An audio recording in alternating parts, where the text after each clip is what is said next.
usual groups of people. But patriarchy or deeply unequal class system, all of this is much older than the expansion of the prison system. 30 odd years ago, the prison system wasn't central to the reproduction of inequalities in the country, and now it is. How has this happened, and what were the rationales for that? And also, who profits from this? Who's gaining this? How is this being funded? What are the processes that allow this to continue? We started this project formally in May this year. There's a bit of a prehistory to it. I had done some rounds of field work, and it draws on a longer engagement with issues of public security by Graham. But we really started doing research for this and a more organized research project since May. We do this for 3 years with a comparative design that focuses on 3 states in Brazil: Minas Gerais in the southeast, Ceará in the northeast, and Mato Grosso in the center-west, as well as some issues at the national level related to policy making, related to the union's role in the system, and a few international linkages. We hope to get to that, especially with financial markets and their involvement in the project. So far, we visited just over 20 prisons in the country.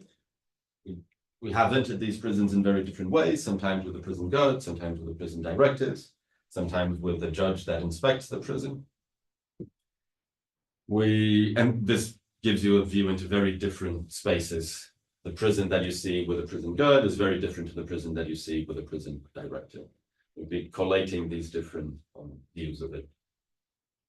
I've interviewed policymakers at the national and state level in Brazil, members of the judiciary, judges, prosecutors, public defenders, etc. Prison agents, prison managers, social movements, so a range of groups involved with the prison system. We're not really focusing on inmates themselves. That's largely due to safeguarding issues. That the way that the system is in Brazil nowadays, it's really hard to interview someone without the presence of a prison guard. And if you do it with a prison guard, you're either not going to get relevant information, or you might be jeopardizing them once you leave. So he decided to work with everyone but inmates in the system. We also draw in on administrative data on prisons, going through spreadsheets of prison management, prison funding, with pulling up the budgets of prisons, how they spend that, who gets contracts to view prisons, to operate prisons, to provide things for them. And some archival analysis of basically of politics. We're looking into legislative discussions of key moments in the expansion of the prison system, looking into judicial decisions, looking into executive archives as well. There's a lot. We need to start writing, but eventually we'll get there. We have been focusing on perhaps 7 different things at the moment, which also shows you that we haven't really been focusing, just expanding it at this stage. But one that I'll talk a bit more about today is this notion of the prison consensus and the politics behind that. Second one is an interface that we found very unexpectedly with environmental change and with attempts to greenwash the prison and present the prison as a solution to environmental issues, which of course doesn't work, but it comes as a rationale to defend its expansion. I can talk about these other things more in the Q&A, but I won't really go into them. A big dimension of the project, also won't go into depth, is what are the profit channels that happen with the system? Short stories that they're very different from the US case that tends to get more attention, that it's about privatized prisons, it's about the prison industrial complex, and big money on producing commodities. That's not really what happens in Brazil. There's a lot of backdoor money to be made with outsourcing, with building, and punctually with some prison labor. The other thing that I will talk a bit more about today, hopefully if I do get time, is what is the role of the system in face of class hierarchies in the country? That through a distinction of bandidos and criminosos from the point of view of public security officials, but I'll talk more about that later.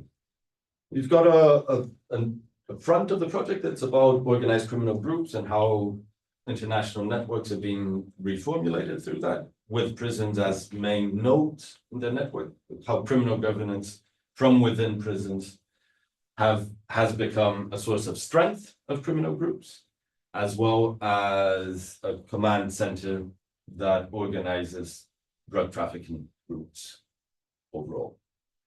There's a labor element to it, which is investigating and talking to prison guards and how they have really upped their status, their remuneration, and their role in public security in the country, going from a marginalized category within public security to the second biggest police force in the country, getting more money, getting access to guns, getting a different career, different role in these negotiations, including prison guards that are now part of Interpol. Seriously, there's a big reconfiguration of the occupation and its role in and abroad. And we're looking to process condemnation, punishment, and the role of a very Brazilian figure that is Juiz de Execução, or Juíza de Execução. That is the judge that is responsible for looking into the inmate once they have got into the system. They need to look into faults and penalties and things like that. But let me start then with the politics of the prison consensus. First, just if you don't know a lot about the Brazilian public prison system, there's a few key things about it. So it's largely public. Of the 1,600 prisons you've got in Brazil, 2 are privately run entirely through a public-private partnership. There's some 20 that are co-managed, but all the other 1,580 are public. But there's outsourcing of things like cleaning, food, and other elements. So there are channels for profits to be made. And there's a demand for more privatization, but it continues to be largely public. It's funded by taxation and not really by debt. It's another difference with the US system, that it's general taxation, but mostly money from lotteries that funds the system, which many places tends to go to sports and things like that, but a big chunk of it goes to build prisons in Brazil. There is some debt here and there in the system, but it's clearly marginal to its overall expansion. It's very expensive to run. It costs tens of billions of reais every year to do. It's not a marginal expenditure overall. And in running that, most of the costs are labor and prison guards. So it also creates employment in the places where prisons are, which is significant for small towns that heats up local economies. And the small towns won't be the ones employing the prison guards. They employ at the state level, where they spend their money, they buy a house, etc. in these small places. Prison labor is not a big thing in Brazil. It's expanding, but so far it's used more marginally in a piecemeal way. There isn't a systematic use of prison labor, but it is expanding. It is, of course, very selective towards young Black and brown men, but especially towards working class, one of its main selectivities. And it's violent. There's violence between inmates. There is violence by prison guards towards inmates, both physical violence, but structural forms of violence of very bad conditions, of poor food, lack of water, lack of sanitation, etc., etc. And it's prone to crises. Crises punctuate the evolution of the system quite clearly. Those are usually some form of revolt or massacre that leads to reconfiguration and another form of expansion. And they're largely run by organized criminal groups, which it varies between the kind of organized criminal group. The most famous one, which is the PCC, originated in São Paulo, but now covers a lot of the country, is responsible for a decrease of violence within some of these units. can explain more about. So that's the basics of the system. What are we proposing for this answer? Why does it fail forward? We're proposing this notion of a prison consensus that operates across different scales of prison, the national, state level, and municipal level, between branches of the executive, the legislative, and the judiciary, and across the political spectrum as well. And all these groups will see something different in the prison system. Not that they all see the same thing and want that thing, but they all see in the expansion of the system a solution to something.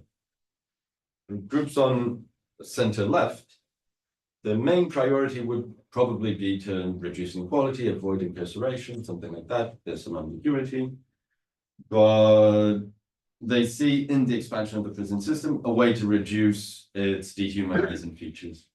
Why? Because you create more prisons, and the argument goes that you would reduce overcrowding. For the right, it's more about perhaps the preference would be to allow the police to kill even more in Brazil, but it's hard really to get all of that to happen. So what do? You build more prisons to lock up more people.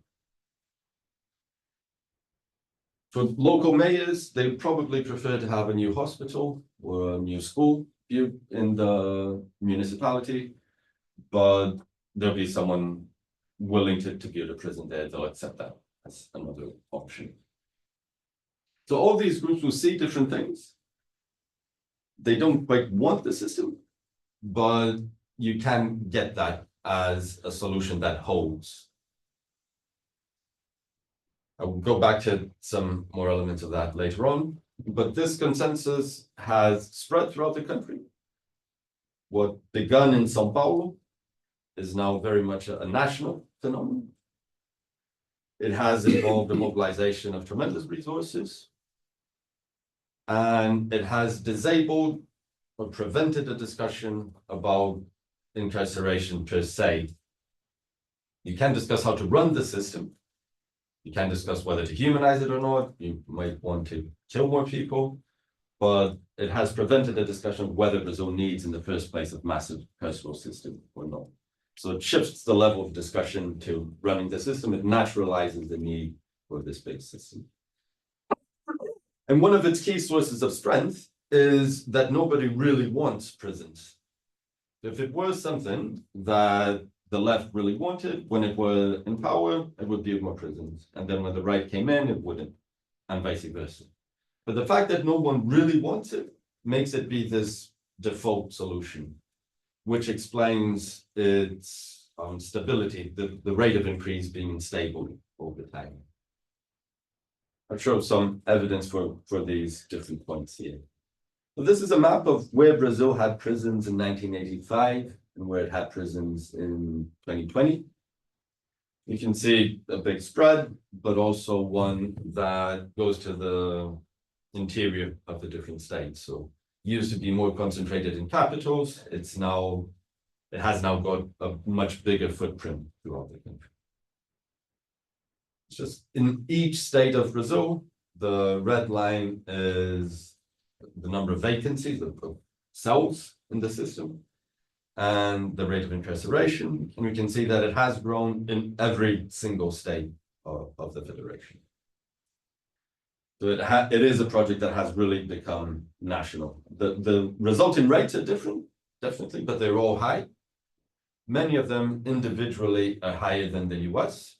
None of them as high as El Salvador, but many states are now incarcerate more than the US. This is just a curious way of representing that, but the color code is the rate of incarceration. The darker hue means more incarceration. And the size of the states of Brazil, they're distorted according to the overall population. You can see that the system grows, the maps are growing, and it deepens in color, increasing the rate of incarceration as well. Let's go through the history of this very briefly. Brazil was a dictatorship until 85 or 88, depending on the date that you choose there. But like many other Latin American countries, it has this dual transition to neoliberalism and to redemocratization at this period. And when this is happening, there's a big attention to human rights, domestic but also international, that starts with political prisoners and disappearances and the kind of political violence committed by the state. But that starts to expand into other issues of violations of human rights. And the prison system starts to attract some attention in Brazil. It was small at that point. It had a focus towards political prisoners, but the conditions were already terrible. And you see things like this by Amnesty International about prisons in Brazil. You see IACA, the Inter-American Commission on Human Rights, denouncing the system, Human Rights Watch, and so on and so forth. They're bringing attention to Brazil, saying that it regularly violates human rights through prisons. And there is a massacre that happens in Casa de Detenção, more known as Carandiru. The police go into this prison, exterminate 132 prisoners, if I'm not mistaken, and this generates a big commotion. And the National Senate and the legislature as a whole discuss that, reading through the records of what they discussed. Largely in terms of two things. We just redemocratized. We cannot be seen to be violating human rights here, otherwise Brazil will be cast as a pariah internationally.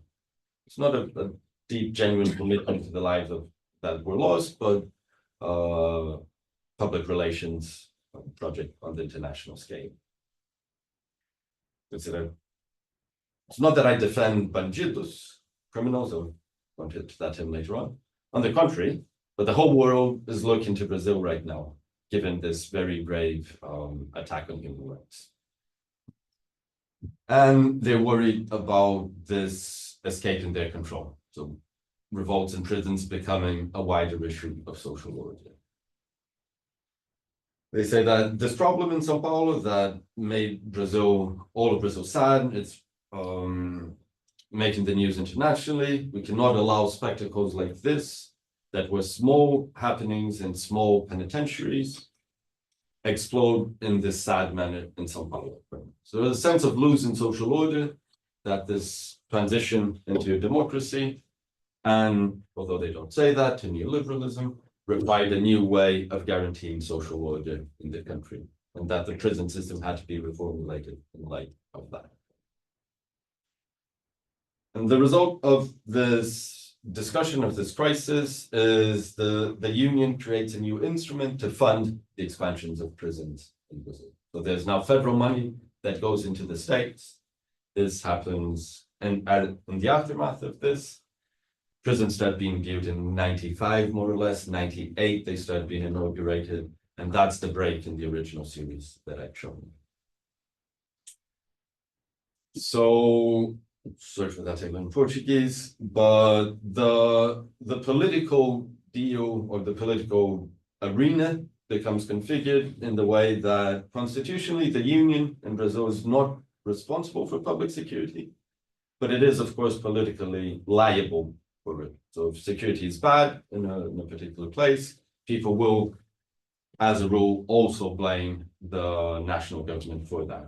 They need to do something, but they don't have the levers. What do? They throw money at the problem to the state level, which is constitutionally responsible, but except for a few rich states in Brazil, they're generally cash-strapped.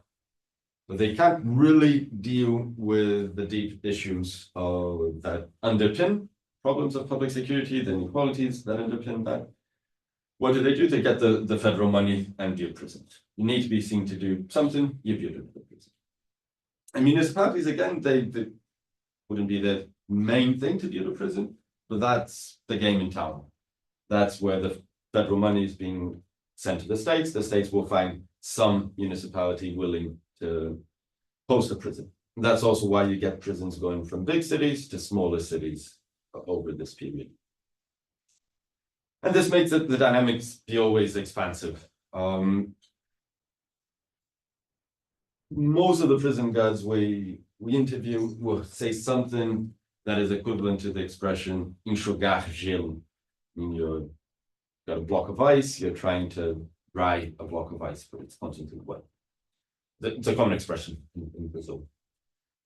And if you interview people at other levels, unless you're talking to a prison director who has to show that he's doing something, everybody will say this isn't really working.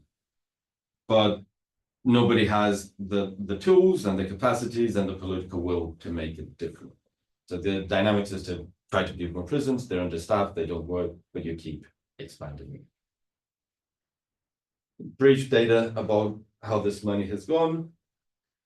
If you look into center-right governments of Fernando Henrique Cardoso, 95 to 2002, Lula, Dilma, Temer, and Bolsonaro. There's one big difference with Temer, but all of the others are very similar in the yearly amount that they distribute to prisons. The big difference is Temer, who got in power in 2016 with a parliamentary coup against Dilma. And the main difference there wasn't a choice of his, but it was a determination by the judiciary, which came from the leftmost political party with political representation in Brazil. So they initiated a motion in the Supreme Court saying that prisons are terrible, they're inhumane, so we need to build more prisons. You need the federal government to spend more money building more prisons. But that was the solution that they unlocked, and that led to this big spike. Expenditures there as well. More recently, since Temer and more since Bolsonaro actually, but without a break from Lula, the system's getting more and more expensive, but they're trying to unlock new sources of funding. Some of them are PPPs, with the participation of the Inter-American Development Bank, and with the participation of the National Social and Economic Development Bank, funding the expansion of prisons. In the sense that prisons become a solution to a lot of different things, and you can slot them into a social project. Many attempts at that, some are going ahead, some not, but this is one of the agendas to unlock more money. There have been attempts to bring international money. So far, we haven't seen them succeed. But if you read the first sentence there, it says that Brazil's not growing too fast, but investors will be given the chance to buy into what remains a true growth industry in Latin American prisons. So creativity is happening there. You might also have seen the two big environmental disasters that happened in Brazil when tailings dams of the mining company burst, killed hundreds of people, big environmental damage. And as part of the corporate social responsibility initiatives that the mining companies are doing, they're also building two prisons, which somehow works as corporate social responsibility as well. And there are even more creative ways of gathering money. This is in the state of Mato Grosso. It's the fastest growing state in Brazil for about 2 decades. It's the heart of agribusiness in Brazil. Mato Grosso has about 3 million people, but its net exports of soybeans are more than the whole of the US. Very low levels of unemployment, but it also has some of the most violent cities in Brazil. It's forms of crime and of urban conflict that are associated to fast economic growth. And a lot of environmental damage. Deforestation, illegal mining, you name it. We went to do field work there, and it was a very different space in Brazil to what I was used to. I come from the southeast of the country. I hadn't really been there before. And it became clear that the dynamics at play there were also quite different. And what they have been doing is applying environmental fines to a much larger extent than they used to, and using that money to build more prisons. We talked to some prosecutors and said, does it prevent environmental crime from happening? He said, no, of course not. The big agribusiness people just have a line in their budgets that is a percentage of their expenditures that will be a fine. But it's still vastly profitable. They carry on with that. In some cases, they might seize land, but then sell it to other farmers who don't need to revert the damage done, don't need to reforest the land, but can continue. And in their cases, the land will be clean because they bought it already without the forest. And this money then goes back into the system. There's a fantastic moment when we're interviewing a woman who was responsible for the underage offenders system in Mato Grosso, but also for the auctions of seized goods from this. And said, well, it's a really difficult job because, I used to work with underage offenders, but now I need to do these auctions. And last month I needed to auction 1,000 cows. How do I know the price of a cow? More so a pregnant cow. Well, I don't know, but you'll figure that out. And then what happens in Mato Grosso? This is one of the places where they have more of an entrepreneurial approach to the whole thing. And they have been using prison labor more systematically. But the money that they get from fines goes back into the system to build prisons using almost entirely prison labor. We visited a prison whose first wing had existed for a while. The second wing was built by inmates of the first, and the third wing by inmates of the second. And all of this is going to one single company, which is the first one there that's called Butte. And they're getting between 70 and 300 million reais for each unit that they build in the state. Again, using prison labor at very low costs. It's a politically connected company that has expanded from prisons to building also schools. Waiting until they build a hospital, and then Foucault does a hat trick. This is a place where there's more of this well-oiled connection between all of the elements of the system. The others are much less entrepreneurial, profit-driven, although there are spaces for profit as well. Briefly through some of the other evidence we've got for this, this is a public interview that two former ministers of justice give. One was Dilma's minister, the other was Temer's minister. So Temer is the one who got into power after doing a coup against Dilma. So they're quite separate in the political spectrum. And they say essentially the same thing, that the prison system is creating a monster, that I'd rather die than serve time in certain prisons. They're dungeons that have become schools of criminality. I don't want to build prisons, but all that I managed to do was to build more prisons. We had to build prisons, there was no way. They said my hands were tied, there was nothing else I could really do, build more prisons. The legislative branch, you find, I think that this one is better. There are three main moments where the legislative goes into an in-depth investigation of the system and debates it. And they have very similar things, saying that prisoners are treated worse than animals, human trash, the state brutalizes them. The diagnostic is overcrowding is the main issue. We need to solve overcrowding to humanize. Therefore, the creation of new cells is an urgent task.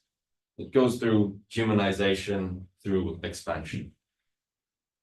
The judiciary, I said there was this big decision, but there are interviews with Supreme Justices in Brazil who say something like, the system is a chronicle of deaths foretold, of crises foretold. There's a lot of overcrowding, prison conditions are terrible. There's no rationality. The situation won't be solved by building prisons, but it is evident that we need to build prisons and to improve the conditions of existing ones. And this also goes to organized crime. Organized criminal groups in Brazil, the way that they operate, they haven't really questioned the category of criminal, or what should be criminalized, what shouldn't be. They have embraced this category mostly. And what they centrally demand is a prison with good conditions. So we break the law, but we need to serve our time in a dignified way. So you have organized crime not asking for anything more than what exists in law. It's also because inside the carceral system, they have one of their main sources of strength. Members of the group know that they will at some point go to prison, and that conditions in prison are bad, and that their families probably won't have money to visit them in prison, because the prisons are far. And it is by joining an organized criminal group that you get access to better conditions within prisons, that your family can visit, that they take care of your family when you're on the inside. And if they lose this space where they have their territory, the way to negotiate membership, they lose a lot of power. So they're not interested in organized crime, is not interested in eliminating the system, but rather making it humane. Summing up the consensus bit. So you have this legal commitment to human rights. It's a de jure commitment without it being efficacious, which is underpinned by a deep current of punitivism. You have to pay attention, you have to pay lip service to human rights, but you don't discuss punishment per se.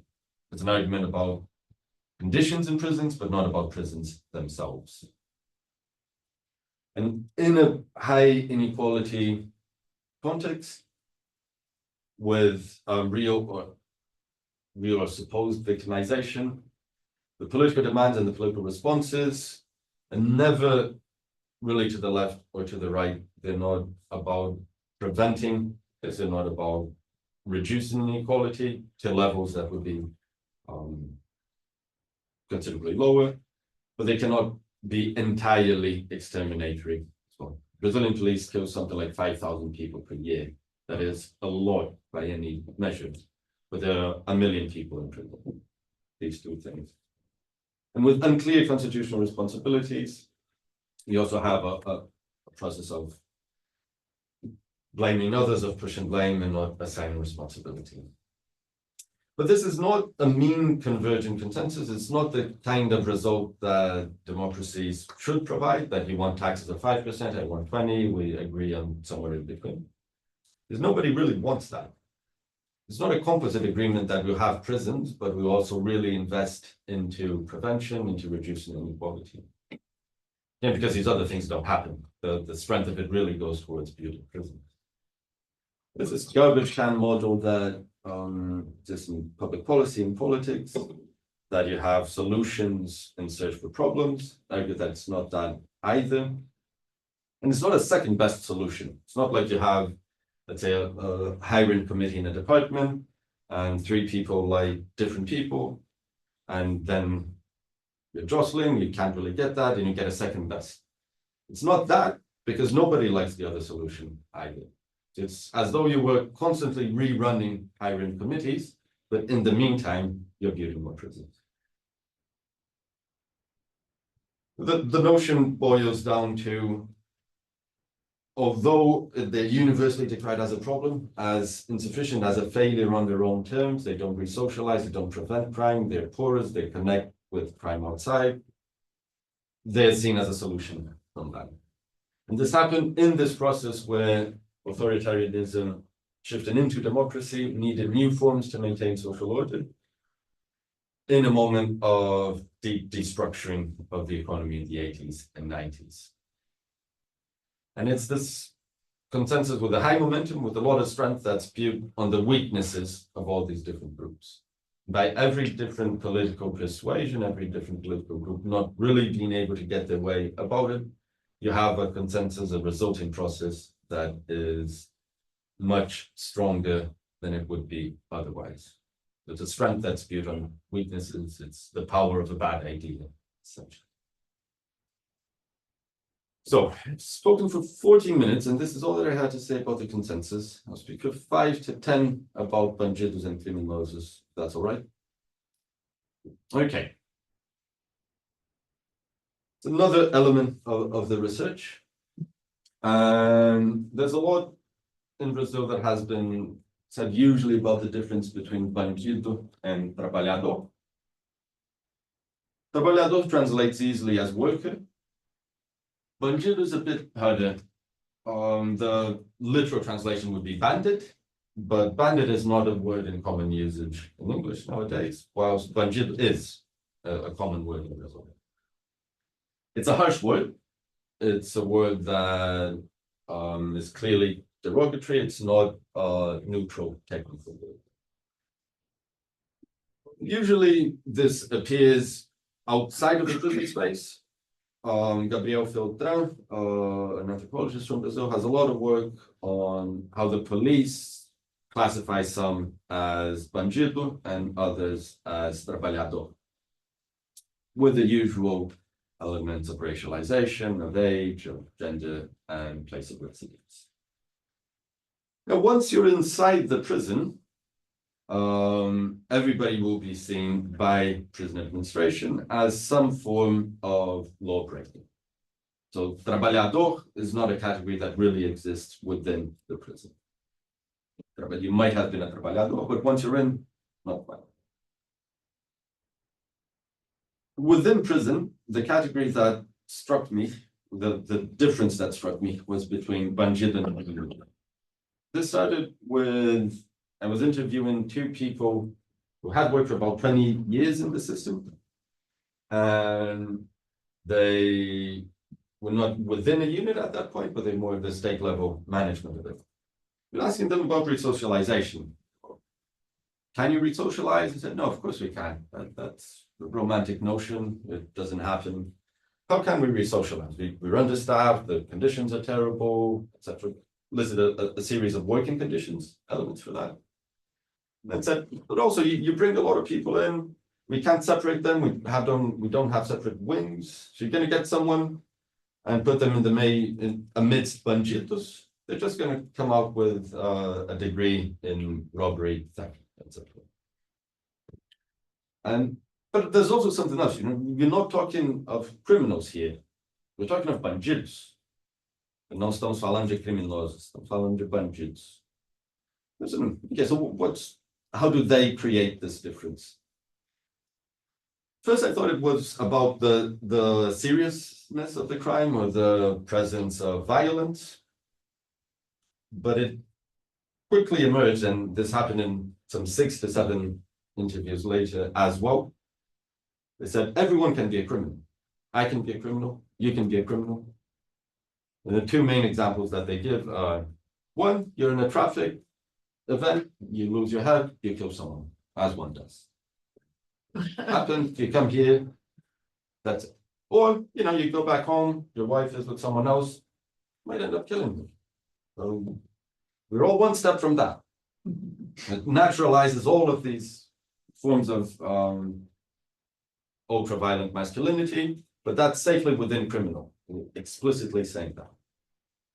Bandido is something else. It's not about the seriousness of the crime. It's not about the violence.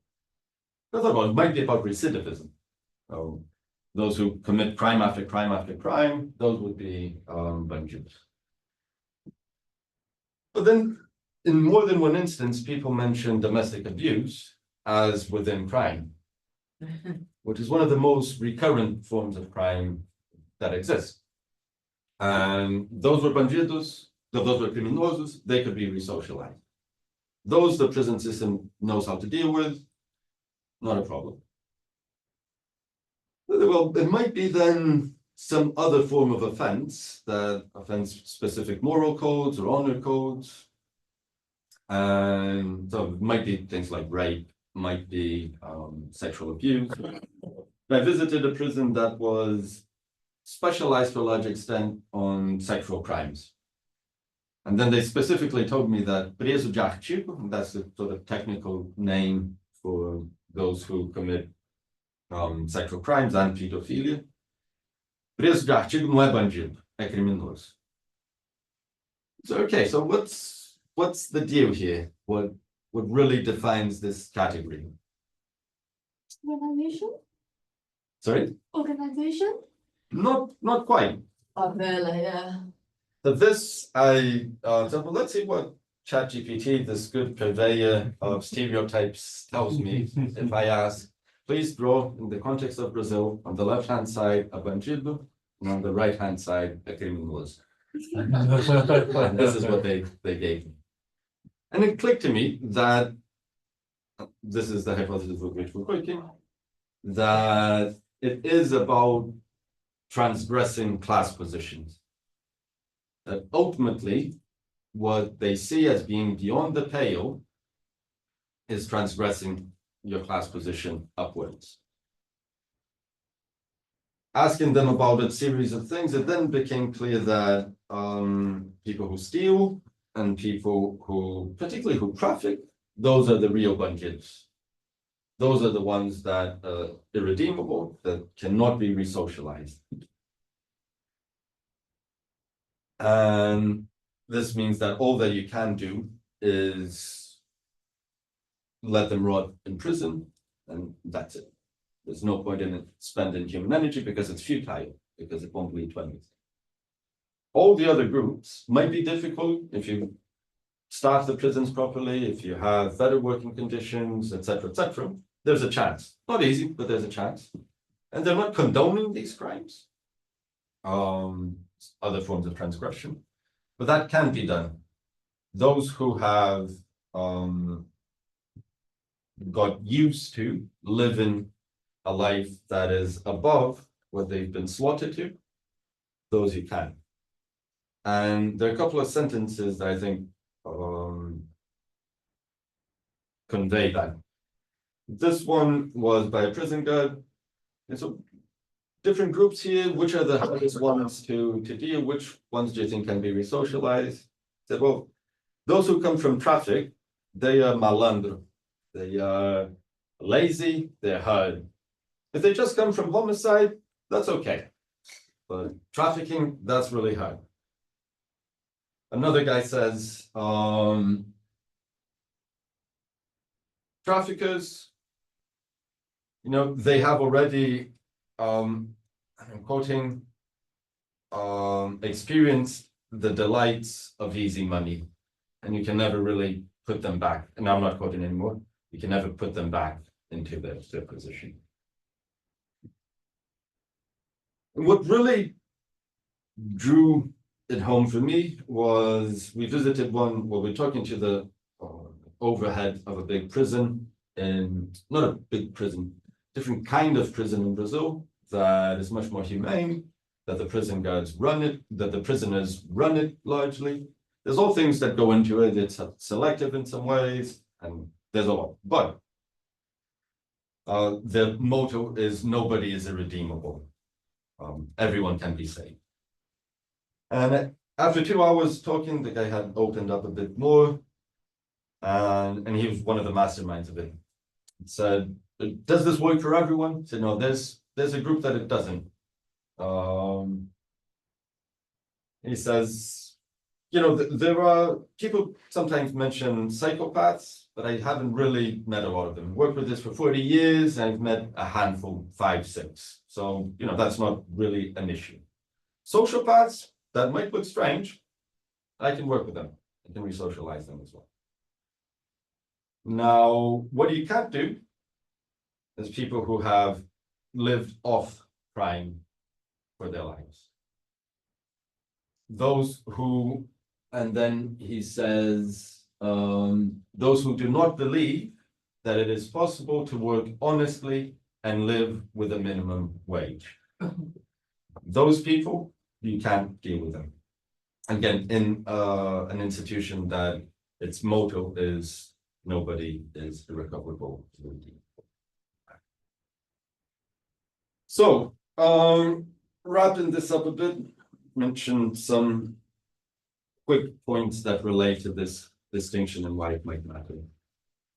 It's not just acquisitive crime. We visited a couple of prisons that had few rich people who end up going to jail for acquisitive crime, and they're not bandidos.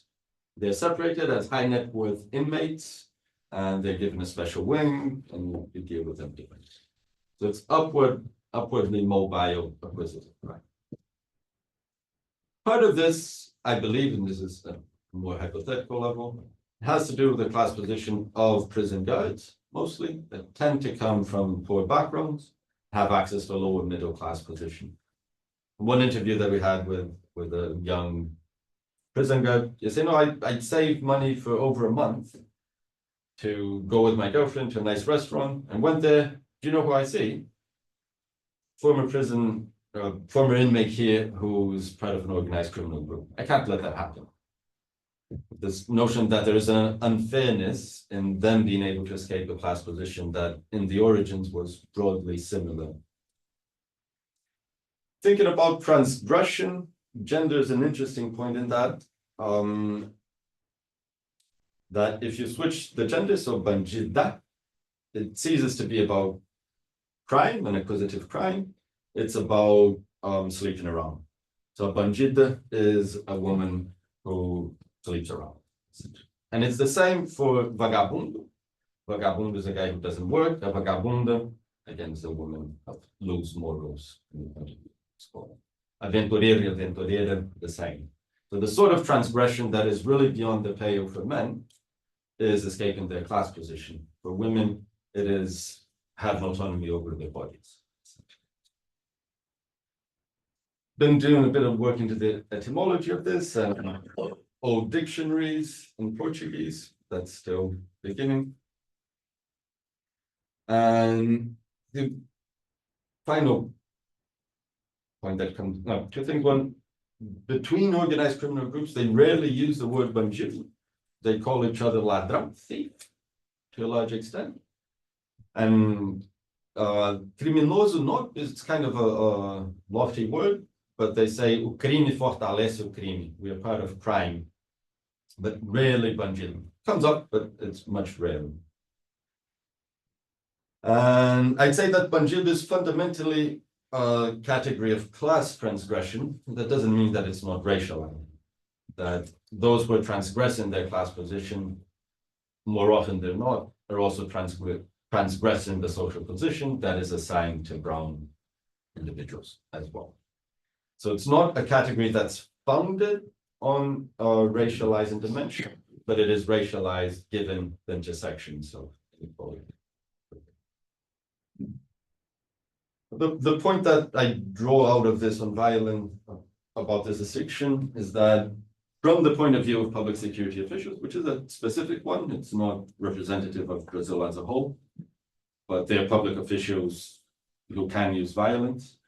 What is really irredeemable is violating the class system, which speaks as much about that position, that view, as it does about the structural violence of this class system in the first place. But I'll leave it at that. I've spoken more than I should in terms of time, and happy to answer questions about all of that. Thanks very much.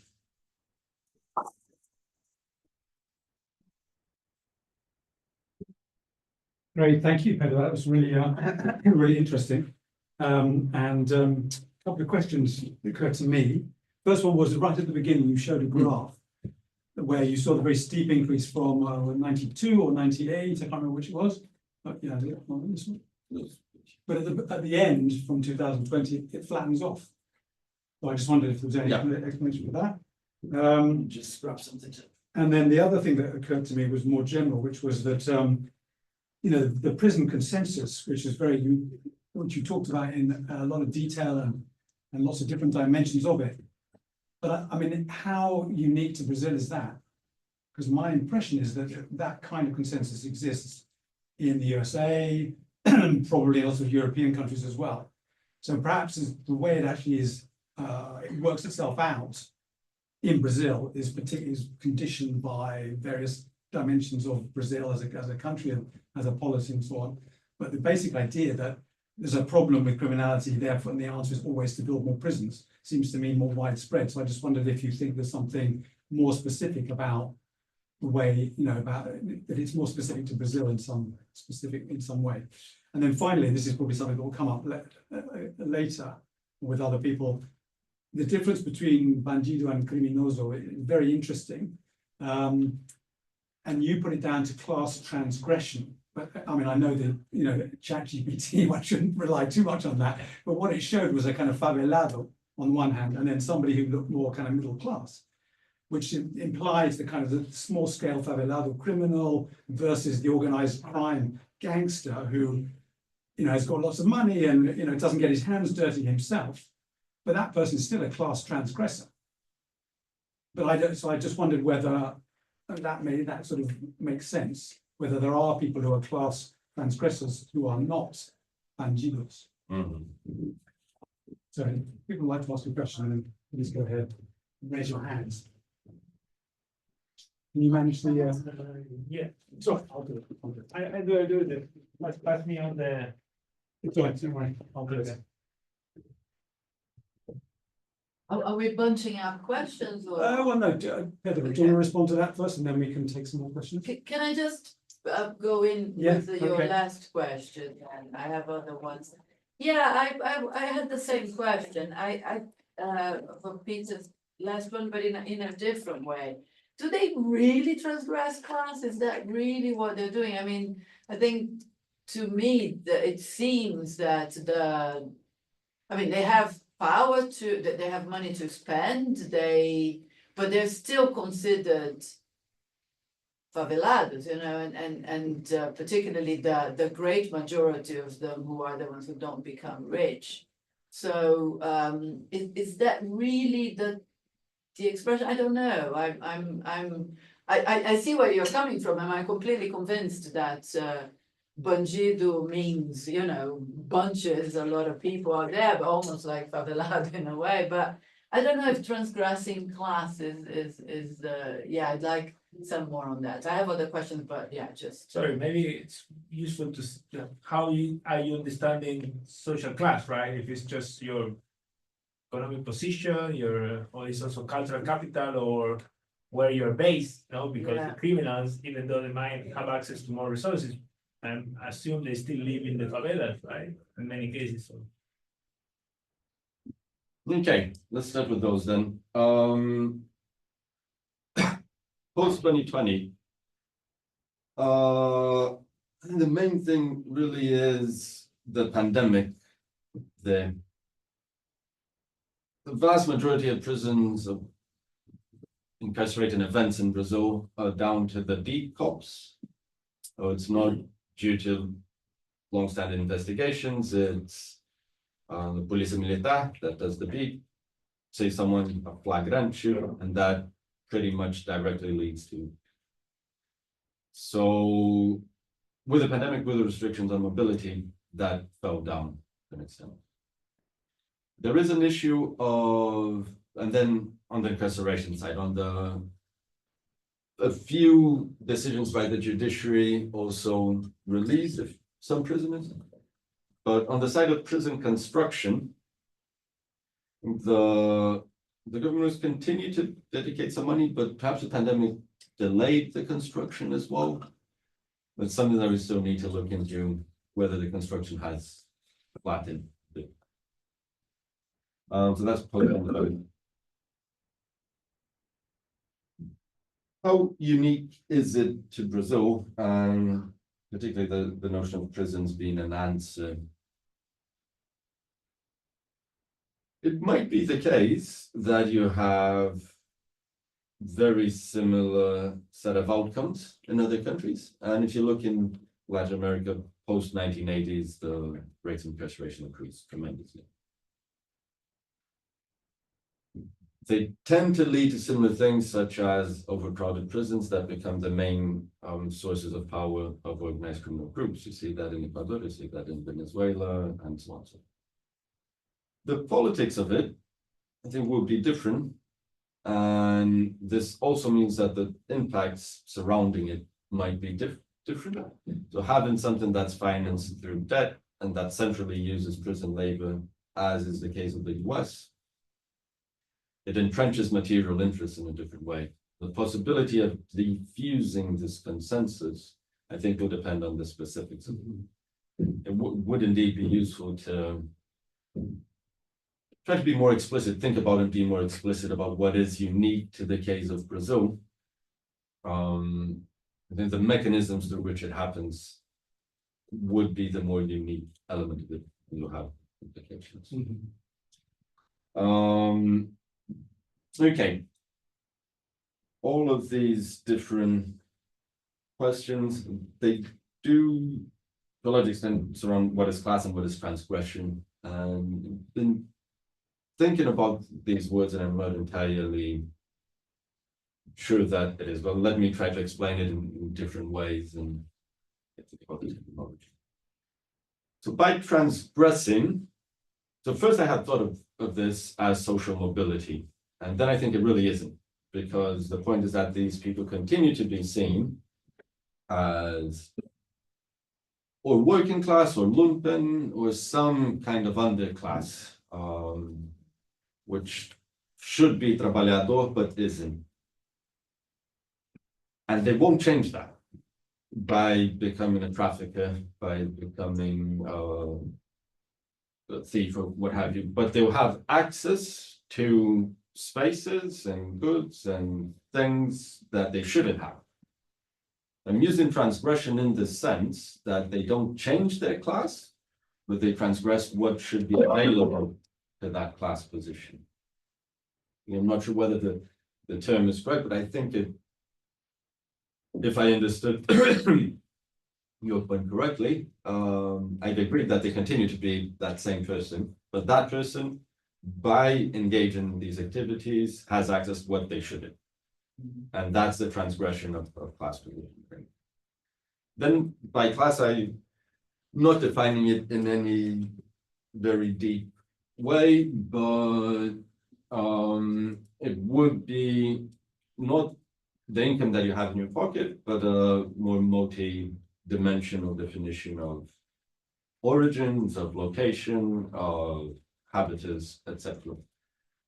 Which again linked to this issue that the public security officials would see them as people who were in my neighborhood. I grew up with people like them, and we're from the same space, but they want the easy life that will allow them to go beyond what they should be.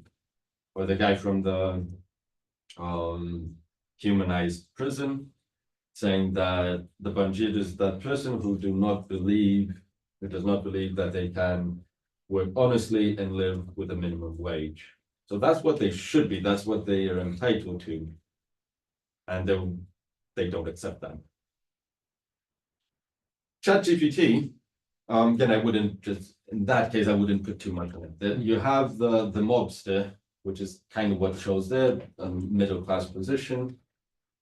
And that's something that I didn't get a direct sentence from my interlocutors about like a big crime boss, how would they fit in? It might be a bandido. What I did get was these high net worth individuals who were scammers or who had defrauded public goods and things like that and made a lot of money, but they were already middle class. So they are criminal. What they did was wrong. The public security officials are not okay with it, but they were specifically separated from bandidos and put aside as criminals. Now, if it was someone dealing drugs, but from another position, I need to think about that. Yeah, there would be also slippages in the use of these categories, to be sure. But yeah, I'll leave it at that. Okay. You have a question? Yeah, I remember that during the pandemic, the bandidos always help to maintain the local order, and in practice, worldwide, the local police always cooperate more or less with the local criminal organizations. So, does the possibility of the cooperation between the governmental power and the bandidos, or to use some replacement of bandidos, to organize the people together, exist for a better security condition? Besides, I remember there's a figure of the data of different states, and And the last one in the top line has a very obvious decline in several years. So what happened in that years? A decline of homicides or It maybe the number of prisons and okay, the one that I showed. Yeah, okay.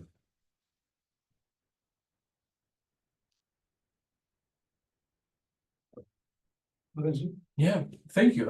It really left me thinking on a lot of fronts, you know. Mm.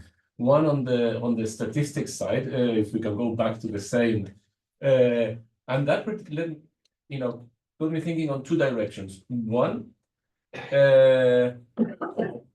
that I would probably like to see, because this shows a story about incarceration quantities, you know, and that progress. But what happens in the context, well, let's say the context of these incarcerations? Do we have any other measures? I don't know. Could you plot like the evolution of the Gini coefficient, something on inequalities, larger investments, you know, to see how those different curves are associated or not with the process of, you know, this increasing incarceration. Mhm. And of course, following to that, it made me think back into the classic Durkheim, into, you know, about, you know, about different societies having, or different social systems having different constant rates. And if what we're talking here is about a society in two different stages, Mhm. where you have two different rates of incarceration, you know, because it really looks like a transition from one to the other. It goes relatively flat, goes up, and then flattens again. Mhm. Mhm. You know, and if that change, although, you know, the basic of the argument is quite old school, but I think there could be, you know, highlighted some sort of, I don't know if it is the consequences of neoliberalism, the consequences of what? Mhm. Mhm. And I think that the fact that it starts flat and it goes flat again, you know, it does show that. Yes. Do you want to chip in, man? Yeah, it's kind of connected, so can I? Yeah, thank you, sorry.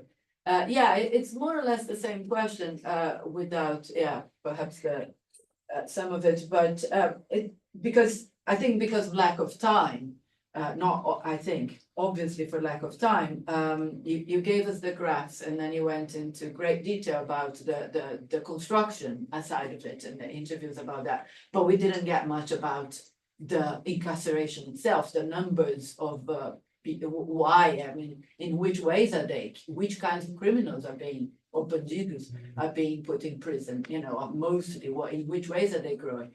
And I mean, it's extremely tempting, as he said, to think that it is linked to neoliberalism, in the sense that there is the deindustrialization, less jobs, etc. But also, it is the time when the organized crime and the international drug trade becomes stronger, isn't it? Or is it not? I don't know. You know, so what connections are there? You know, I understand that you wouldn't have time to talk about both, but I'm curious. It's basically that. Can I add one more question? Because I'm curious, I don't know anything about it, that's why I wanted to ask you to. Is the end of the dictatorship also, you know, it's the transition to neoliberalism, but usually there is this stereotype that during dictatorships, crime is lower, but basically you have a criminal in charge, you know, you have repressive, a constant kind of repressive apparatus in full speed, in full motion. So I don't know if that also indicates the curve going from relatively flat to. Mhm. I have Go ahead, questions, but I yeah. don't know whether you want to like answer those first and then. Go. Okay. So yeah, I mean, I think it's really interesting and I love this like mixed methods approach for this kind of project as well. I wanted to ask kind of about the rationale for choosing the particular states and whether they speak sort of about, you know, kind of the system at large. And then my other question was, you sort of mentioned organized crime and police brutality in Brazil. And I know that Graham has written about kind of the killing consensus before. And I wanted to know kind of how this project speaks to that, that kind of sort of necropolitics. Okay.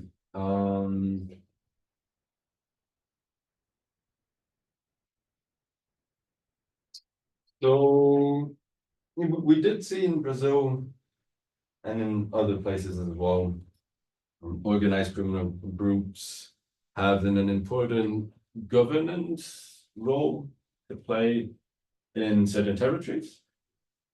And some of the famous examples in Brazil were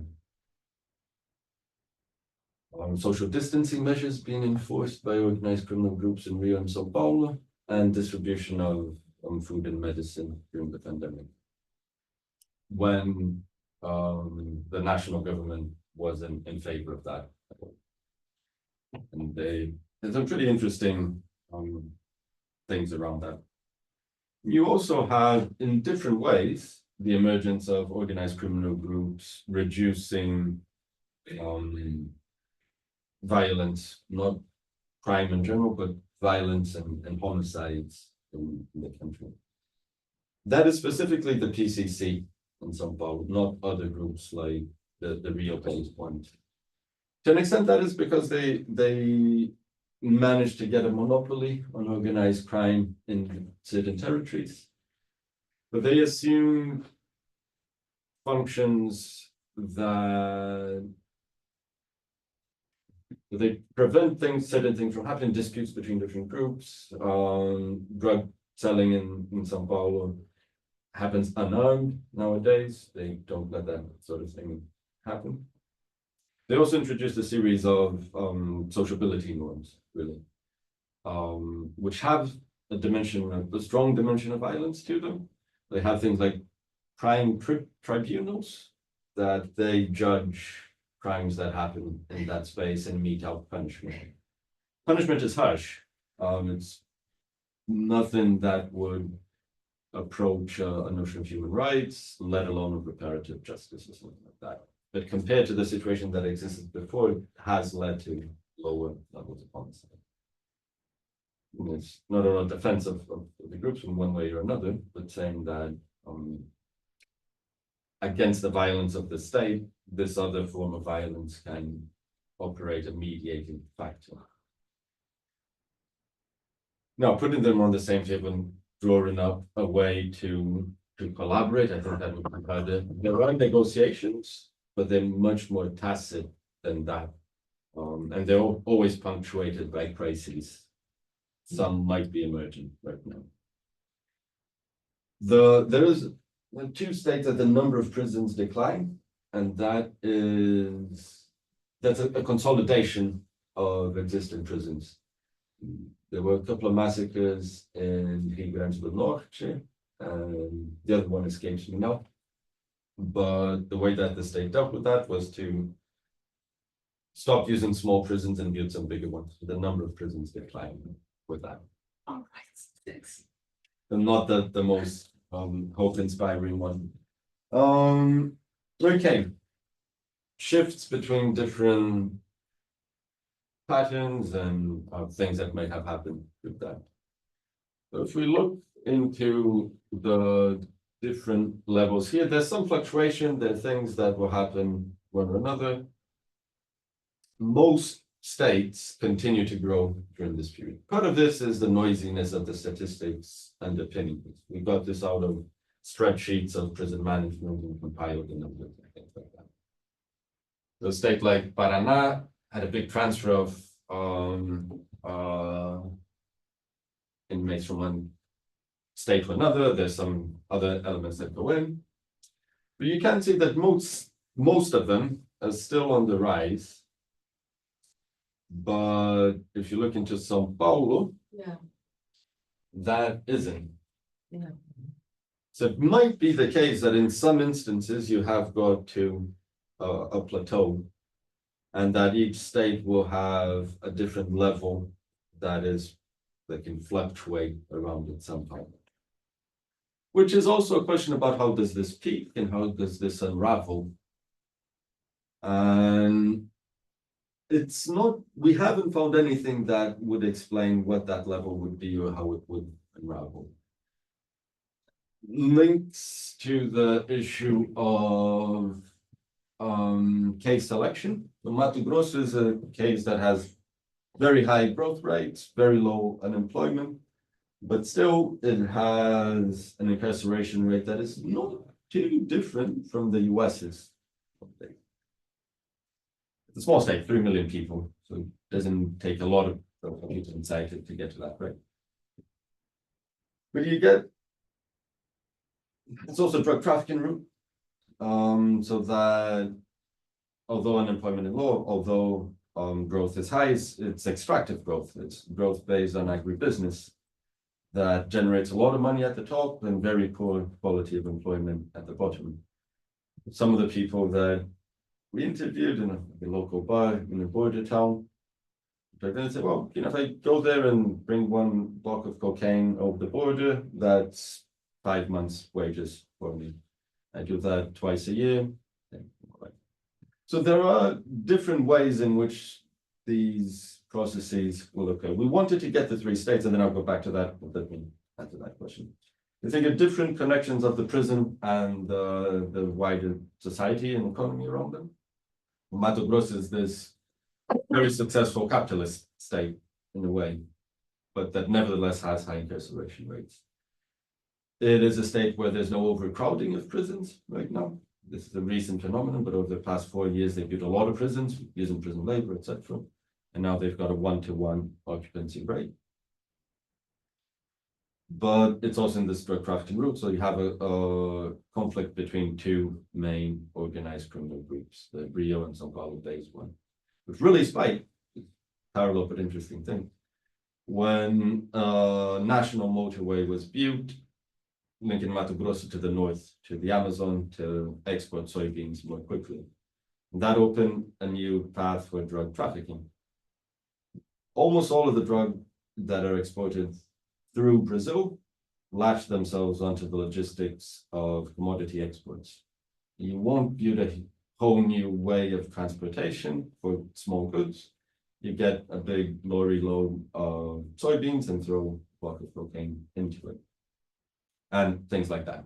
So once you connect this economy to different spaces, different logistics, you get different organized criminal groups coming in. How is the response to that? Essentially, it's the set of crimes in a high growth space. Ceará, much more established, but a stagnant economy for a while. Kind of crime and public security issue there. And we're going to do field work there in April. We haven't really engaged with Ceará, but we expect it to be a different range of crimes involved, different forms of violence as well. And Minas is the second largest system, and one of the most established in the country, with more procedures, that legally it works better than the others, and in a state that is middle of the road in terms of the economy, without a significant presence of organized criminal groups. It varies in terms of the economy, of the presence of criminal organization, and its wider connections. Between, it's not strictly speaking a comparison, but we want to have a bigger, a more, not quite representative, but we want to paint the prison in different landscapes in the country and see what kinds of connections nevertheless lead to a carceral project or result. Right, going back to different levels of shift between them. We haven't really been able to identify a process or a set of processes that we point to and say, this is what happened. And the level of expansion is really stable at the national level, but subnational level, not that much, throughout very different conditions. I do think that the big shift, whether it will plateau or not, but the big shift is one between, on the one hand, an authoritarian import substitution urbanization economy before the war on drugs globally, to all of these 3 things changing. You had a big presence of extermination squads by the police that didn't judicialize urban conflict, but dealt with it in a way that is mediated by the state, but much more face-to-face without going to the issue. They still exist, but their role is considerably smaller than what they was, than it was before. It's less the capacity of enforcing the law, but these ways of processing social conflict through different kinds of violence that were not through the state, that were not through the judiciary and the prison system. Has this plateaued? Has it not? One of the big issues that will become perhaps a source of crisis in the near future, I think it's the costs of it. At some point, if it continues growing this much, it will overrun but other really important budgets. I think that might provoke a form of resistance. But it's still rather unclear how this could unravel. I think it is a shift between a society whose inequality didn't rely on the prison system, that relied on direct violence by the police, to one that mediates these two things, whether it plateaued or not, hard to say. But there's no clear connection between a certain Gini level, a certain poverty level, a certain economic growth level, a certain unemployment level. It has a deeper dynamic in a sense. In relation to the killing consensus, and of course, organized criminal groups, yes, definitely, that's the moment where they start. Depends on each state, first in Rio, then Sao Paulo, then the frontier regions of Brazil.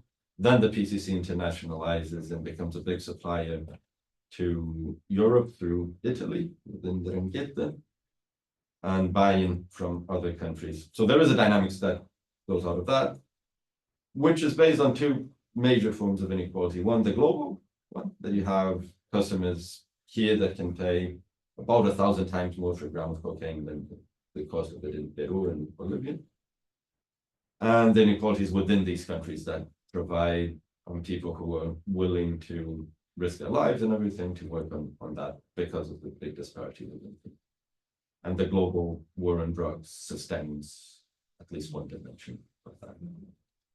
The relationship to the killing consensus,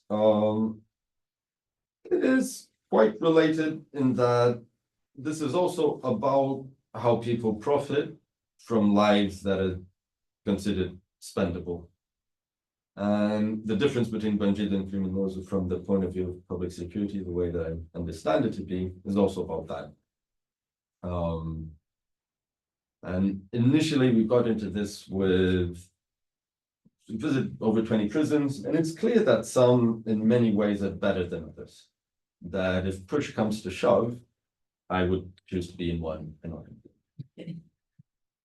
But it's a very problematic direction in which to take the research if you're trying to find the better model of a prison in a country where even the better ones are terrible, and that we need to shift the conversation. So we're trying to think of how to reframe this debate, how to do it in a different way. And we were in a prison in Mato Grosso that was amongst the slightly better ones, had more opportunities for work, it was cleaner, less overcrowding. It was female prison, as it happened. And we realized that there was a wing of the prison that we just couldn't see. We went in with the prison director. That one we couldn't see. And we managed to ask a bit about that and said, no, that's the wing of the impious, ala das impias, which is a really strong word in Portuguese. It's archaic, but it's those who do not have piety, those who do not believe, but put in a way that is really, really heavy. This director is a Christian man, very religious and so on. And we figured out that these were people who did not want to practice religion the way that he was doing. He was also a pastor. And they were the ones who did not want to work in the paid work in the prison. And they were beyond the pale entirely. The others, we walked with him, we had coffee with them. And those were the display, the showcase material for him. Like, look at these people they're suing, they're interested. And the work wasn't particularly valuable or meaningful, but he would present it in that way. And the other were the MPS. Wow. So it's about this way that the system classifies, divides, and leaves people to die as well. And not the bandidos and criminosos is not the only significant difference there, but it's one of them. Yeah, no. That was so wonderful. You're really amazing at talking to an interdisciplinary audience. Even a social anthropologist enjoyed the graphs. I'm interested in this idea of second order consensus, which I was wondering, because you didn't give us much theory at all, which I'm fine with, but is it cognitive? Is it kind of from analytical philosophy, or is it political economic? Like, it was a very logic oriented kind of thing, and I sort of went with you to some extent. And when I could really grasp it was when you gave me like some concrete examples, like about how it doesn't polarize the political spectrum. So because it's not the darling of one side, then the other side can kind of accept it, cuddles, or can say, yeah, okay. So I get when you give me that meaty stuff, but otherwise, yeah, I want to know more about that, the origins of that theoretically, and maybe also, can you give us some other context unrelated to prisons where this concept would also explain the phenomenon?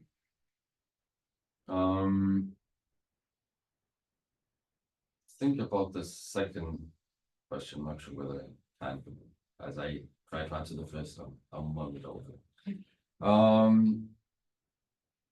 There isn't, to be very honest, there isn't a lot of theoretical basis for the notion. It's about a political dispute, or not a political dispute, a political arena, a structure of political negotiation and access to resources and priorities that we believe identify. We show some evidence for it, but it would have underpinnings in, say, restructure this answer. So it's not a cognitive consensus, it's not a value consensus, it's not that people sitting down and saying, in the first order, my second set of preferences is this because I deeply believe in A or B. It's not a moral consensus or value consensus. Not sure it's really cognitive either, but it is. There's the resulting force of a clash of strategies. That's the way I'd like to position it. You have a series of groups who do not have the capacity to implement their main political project, whatever that might be. In the case of the left, it's also that they not really think about public security. That hasn't been a tradition of thought, tradition of the left in Brazil, I think in many places, but in Brazil in particular. The organic intellectuals of the left in Brazil have traditionally ignored the topic of public security. And they do not prioritize it.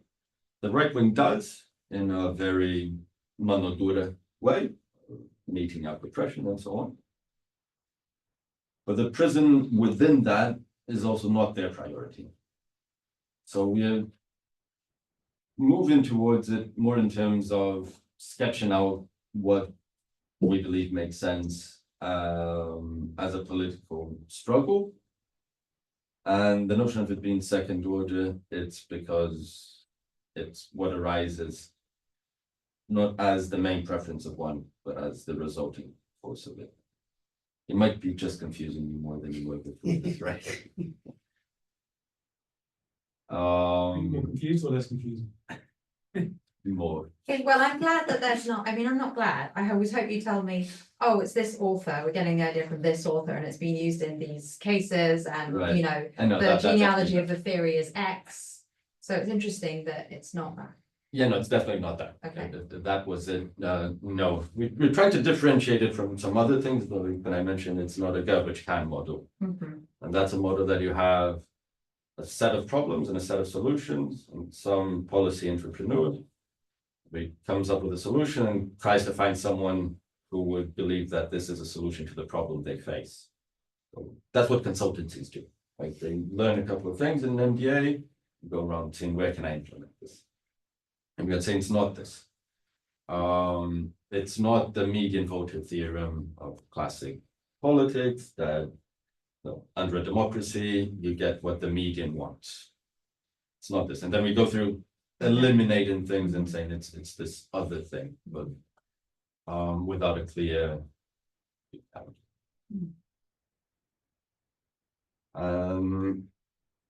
which also means that I'm not sure I know where else this has been. Sorry. Might be helpful to think about it. Might be a good.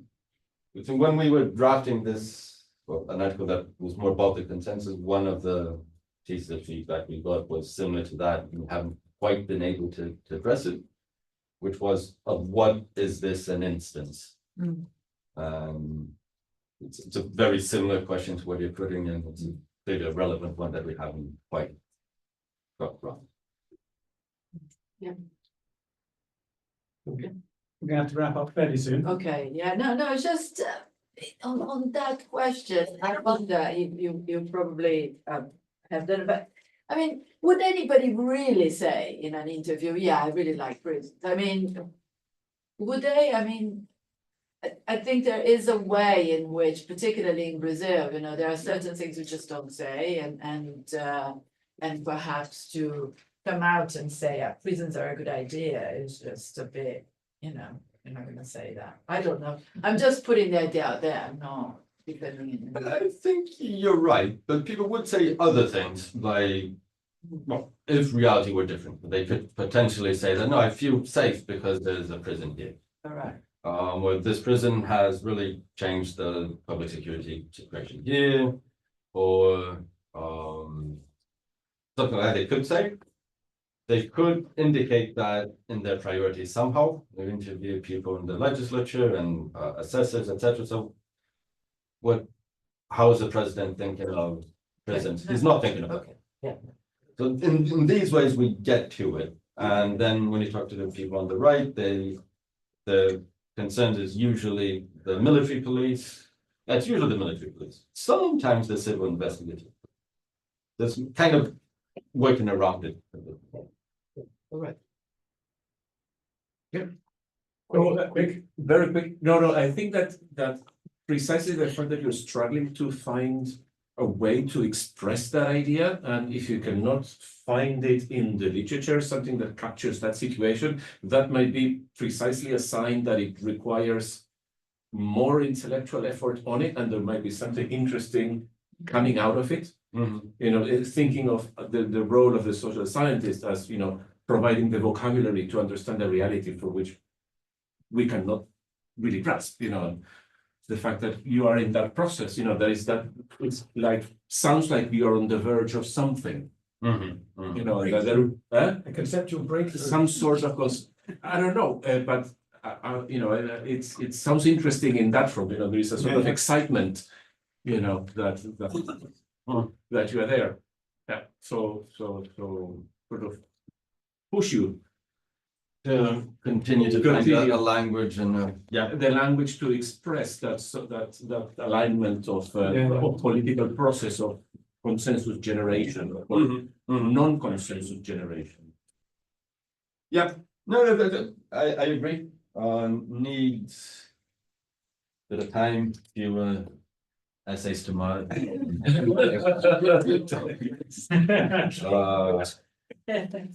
yeah, hopefully it will come at some point. Yeah, it's like there's a consensus. We haven't got enough time, so we need more of it. Right? Yeah. Time. Yeah. Okay, thanks everyone for coming. Next seminar is the 12th of February. Details to follow. In the meantime, we're going to go to. There's so many parties on apparently. The Sandbar is chock-a-block and Crowbar's chock-a-block. So we're going to go to the Brew Dog, where social anthropology some other unrelated event has got a space reserved, which we're going to crash. Sounds good. Thank you very much. Thank you very much indeed. Brilliant. We don't have to choose.